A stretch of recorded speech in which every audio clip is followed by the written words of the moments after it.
Class 9-এর geography final exam suggestion, সম্পূর্ণ suggestion দেওয়া হবে। ভিডিওটা খুবই গুরুত্বপূর্ণ, শেষ পর্যন্ত দেখে নেবে। ভূগোল বিষয়ের এই সাজেশানটা দেওয়ার আগে তোমাদের জানিয়ে দিই, ইতিহাস বিষয়ের অলরেডি তোমাদের ফাইনাল এক্সামের জন্য সম্পূর্ণ সাজেশান দিয়ে দেওয়া হয়েছে, যার লিঙ্ক তোমরা এই ভিডিও ডেসক্রিপশানে পেয়ে যাবে, অথবা এই ভিডিওর কমেন্ট বক্সে পিন করে দেওয়া হবে, তোমরা দেখে নেবে। তো দেখো, প্রথমেই আমরা গ বিভাগ নিয়ে আলোচনা করব, অর্থাৎ তোমাদের প্রশ্নপত্রে গ বিভাগে, তোমাদের ভূগোল বিষয়ের গ বিভাগে দেখবে 2 নম্বরের প্রশ্ন থাকে। আর এই ভিডিওটা তোমাদের সম্পূর্ণ বই থেকেই সাজেশান দেওয়া হচ্ছে, যেহেতু ফাইনাল এক্সাম, সেক্ষেত্রে প্রত্যেকটা অধ্যায় কিন্তু তোমাদের পরীক্ষা হবে এবং 90 মার্কসের কোশ্চেন হবে। এই ভিডিওতে শুধুমাত্র 2, 3 এবং 5 নম্বরের প্রশ্ন আলোচনা হবে, পাশাপাশি তোমাদের ম্যাপ পয়েন্টিং আলোচনা করে দেওয়া হবে। গ বিভাগে দেখো, নিম্নলিখিত প্রশ্নগুলির সংক্ষিপ্ত উত্তর দাও এবং প্রতিটি প্রশ্নের মান 2টি। প্রথম প্রশ্ন দেখতে পাচ্ছ, জিওয়েড বলতে কি বোঝো? পরের প্রশ্ন, ছায়াবৃত্ত কি? পরে থাকছে জিপিএস কাকে বলে, এরই পাশাপাশি জিপিএস এর 2টি ব্যবহার লেখো। পরের প্রশ্ন দেখো, প্রতিপাদ স্থান বলতে কি বোঝো? উষা ও গোধূলি কি? ক্ষুদ্রকণা বিস্মরণ কিভাবে ঘটে, এটা কিভাবে হবে? ইলুভিয়েশন কাকে বলে? অঙ্গার যোজন কাকে বলে? তুষার ঝড় বা ব্লিজার্ড কি? পরের প্রশ্ন, হিমানী সম্প্রপাত কাকে বলে? পরের প্রশ্ন দেখো 11 নম্বরে, পুনর্ভব সম্পদ বলতে কি বোঝো? সেই সঙ্গে তোমরা অবশ্যই উদাহরণ করে নেবে। সম্পদ সংরক্ষণের 2টি পদ্ধতি লেখো। সাংস্কৃতিক সম্পদ উদাহরণ সহ সংজ্ঞা দাও। পরের প্রশ্ন, সুনামি বলতে কি বোঝো? পরে থাকছে সাগর সম্রাট ও সাগর বিকাশ কি? কলকাতা বন্দরকে পরিপূরক বন্দর বলার কারণ কি?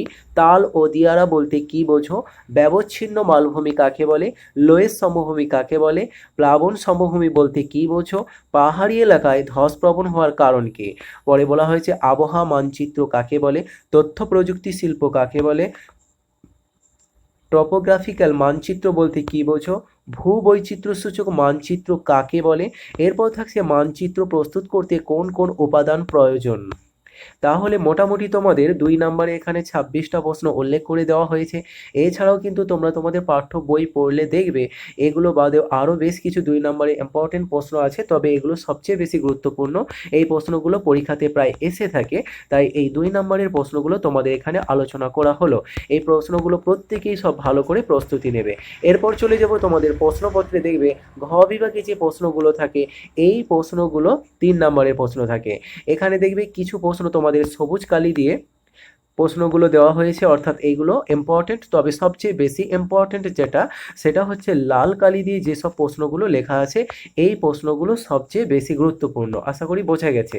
তো দেখো, এখানে নিম্নলিখিত প্রশ্নগুলির সংক্ষিপ্ত উত্তর দিতে হবে, প্রতিটি প্রশ্নের মান 3। প্রথম প্রশ্ন দেখো, জিপিএস এর বৈশিষ্ট্য উল্লেখ করো। পরের প্রশ্ন, কোরিওলিস বলের তাৎপর্য বিশ্লেষণ করো। এরপর বলেছে আবহাওয়িক আর ক্ষয়ীভবনের মধ্যে 3টি পার্থক্য নির্ণয় করো। পরে যান্ত্রিক ও রাসায়নিক আবহাওয়িকারের পার্থক্য লেখো। দুর্যোগ ও বিপর্যয়ের মধ্যে পার্থক্য লেখো। ভগ্নাংশ সূচক স্কেল ও রৈখিক স্কেলের মধ্যে পার্থক্য। স্থানীয় সময় ও প্রমাণ সময়ের মধ্যে পার্থক্য। অপসুর ও অনুসুরের মধ্যে পার্থক্য। এই যে দেখতে পাচ্ছ 3 থেকে 8 পর্যন্ত এই কতগুলো পার্থক্য আছে, খুবই খুবই গুরুত্বপূর্ণ। এখান থেকে কোনো না কোনো পার্থক্য তোমরা পরীক্ষাতে অবশ্যই পাবে।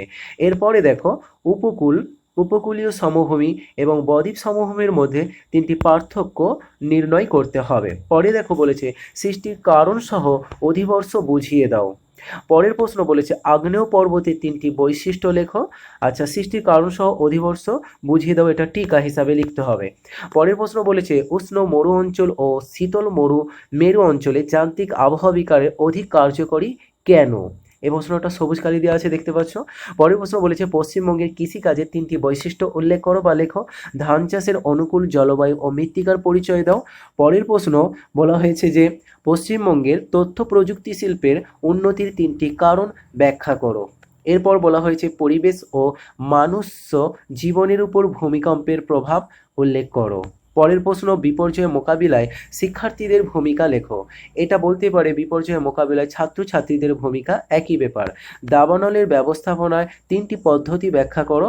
পরের প্রশ্ন বলেছে ট্রপোগ্রাফিক্যাল মানচিত্র বলে এবং এর গুরুত্বগুলি লেখো। পরের প্রশ্ন দেখো, ভার্নিয়ার স্কেল ও ডায়াগোনাল স্কেলের মধ্যে কাকে বলে, সেই সঙ্গে তোমরা, আচ্ছা এটা শুধু কাকে বলে করে রাখলেই হবে। পরে বলেছে ভগ্নাংশ সূচক বা রৈখিক স্কেলের সুবিধাগুলি লেখো। তো দেখো, মোটামুটি তোমাদের এখানে ঘ বিভাগে যে প্রশ্নগুলো আসে, তো সেই প্রশ্নগুলো এখানে উল্লেখ করে দেওয়া হয়েছে। প্রাকৃতিক এবং আঞ্চলিক উভয় থেকেই কিন্তু প্রশ্নগুলো দেওয়া হয়েছে, প্রত্যেকে এই প্রশ্নগুলোকে প্রস্তুতি নেবে। এবার চলো উয়া বিভাগ। উয়া বিভাগে তোমাদের 5 নম্বরের প্রশ্ন থাকে, সেটা প্রাকৃতিক এবং আঞ্চলিক উভয় থেকেই থাকবে।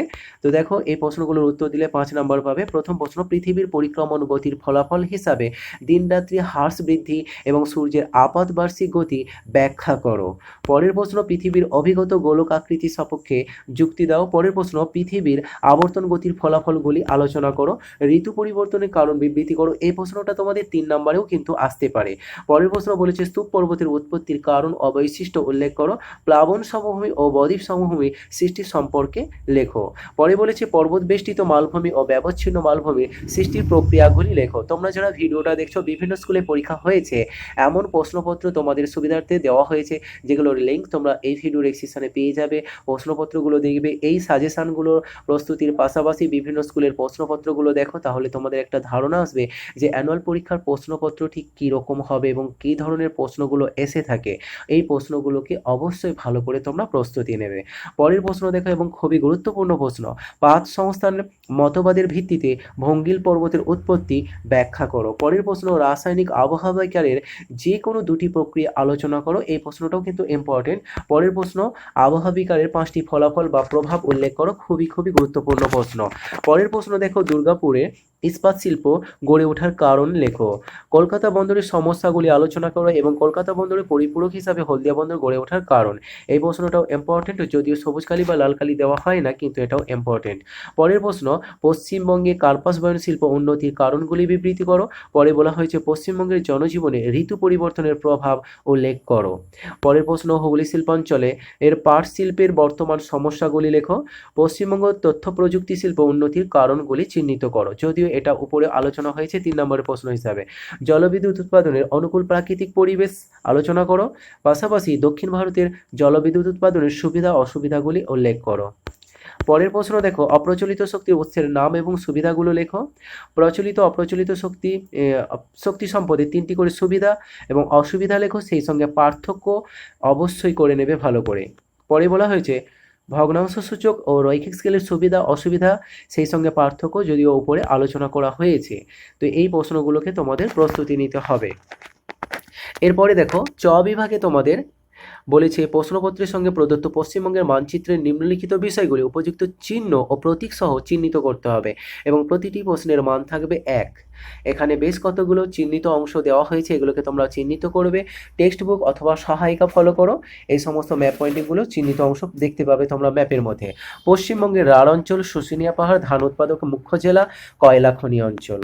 এরপরে লবণাক্ত মৃত্তিকা, তর্ষা নদী, অধিক বৃষ্টিপাতযুক্ত অঞ্চল, দীঘা, মালভূমি অঞ্চলের স্বাভাবিক উদ্ভিদ, কলকাতা বন্দর, পশ্চিমবঙ্গের ডুয়ার্স অঞ্চল, অজয় নদী, শুশুনিয়া পাহাড়। দেখো তোমাদের ম্যাপ পয়েন্টিং প্রশ্নপত্রে মোট 10টা থাকবে এবং 10টাই চিহ্নিত করতে হবে 1 নম্বর করে, তাহলে মোট 10 নম্বর।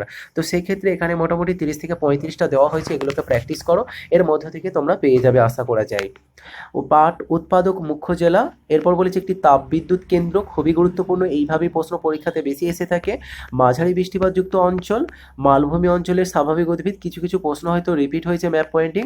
মায়াপুর, বহরমপুর, থর মরুভূমি, দিল্লি, চিল্কা হ্রদ, ছোটনাগপুর মালভূমি, কাবেরী নদী, মান্নার উপসাগর, কন্যাকুমারিকা, একটি কফি উৎপাদক অঞ্চল, গির পাহাড়, নর্মদা নদী। এরপর যেগুলো দেওয়া হচ্ছে খুবই গুরুত্বপূর্ণ। দেখো এখন পর্যন্ত 30টা আলোচনা হয়েছে। 31 থেকে দেখো, একটি লৌহ ইস্পাত শিল্প, একটি চা উৎপাদক অঞ্চল, একটি কয়লা উত্তোলক অঞ্চল, একটি জলবিদ্যুৎ কেন্দ্র, একটি তাপবিদ্যুৎ কেন্দ্র, যদিও একটি তাপবিদ্যুৎ কেন্দ্র উপরেও বলা হয়েছে, একটি তথ্য প্রযুক্তি কেন্দ্র, একটি খাদ্য প্রক্রিয়াকরণ শিল্প, এবং তারপরে বলা হচ্ছে সর্বাধিক এবং মাঝারি বৃষ্টিপাতযুক্ত অঞ্চল। এটা সর্বাধিক হবে, সর্বাধিক এবং মাঝারি উভয় বৃষ্টিপাতযুক্ত অঞ্চল তোমরা ম্যাপে চিহ্নিত করে ভালো করে প্র্যাকটিস করে নেবে। যদিও সর্বাধিক বা মাঝারি বৃষ্টিপাতযুক্ত অঞ্চল এটা উপরেও আলোচনা করা হয়েছে। তো এই হচ্ছে তোমাদের একটা কমপ্লিট সাজেশন। এই সাজেশনটা তোমরা প্রত্যেকেই ভালো করে প্রস্তুতি নেবে। পাশাপাশি অবশ্যই বিভিন্ন স্কুলের প্রশ্নপত্র জোগাড় করে যে দেওয়া হয়েছে তার লিঙ্ক তোমরা ভিডিও ডেসক্রিপশনে পেয়ে যাবে, দেখে নেবে।